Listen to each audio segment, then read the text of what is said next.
Ayan, so guys, konting tips lang para dun sa mga nangyaring ganyan, yung mga nalukot dahil nalubak, nasaldak. Ayan, tumitiklop ng ganyan yung bumper nyo, 'di ba? So, turuan ko lang kayo kasi walang nagtuturo sa page natin eh. Puro mga singilan, 2535 eh, pwede namang i-DIY eh. So, ganyan ang nangyari, no? Yung sa akin, sumaldak yan. Kaya binaklas ko siya. So, ang nakita kong problema dyan is yung poste dito, yan, kinakabitan kasi ng tornilyo ng bumper din yan. So, ang nangyari pag nasaldak ka, imbis na diretso, ayan, nagiging tumiklop siya, papasok. Kaya nakatiklop din yung bumper. So, kailangan maidiretso mo siya. Kasi kahit anong painit mo ng bumper dyan, hindi siya tutuwid dahil yung bracket niya tabingi. So, kailangan pukpukin siya. Tapos medyo tinaas ko din yung plate na yan kasi yumuko.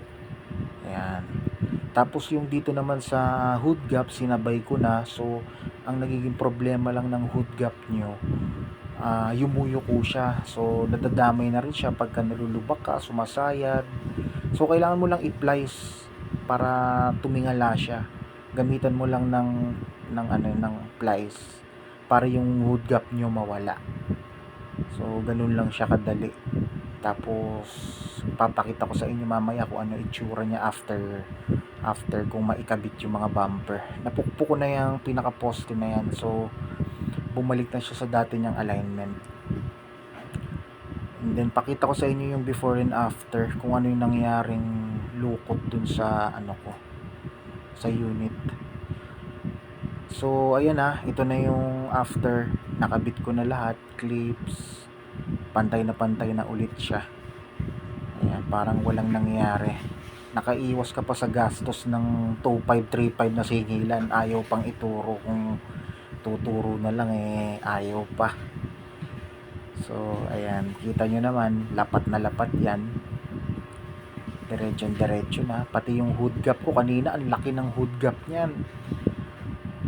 Ayan, ngayon wala na, halos wala ng hood gap. Ayan, makikita nyo dito rin sa kabila, diretso na rin siya.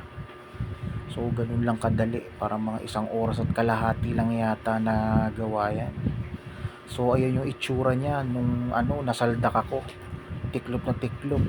Pinainitan ko pa yan, kaso wala, bumabalik din.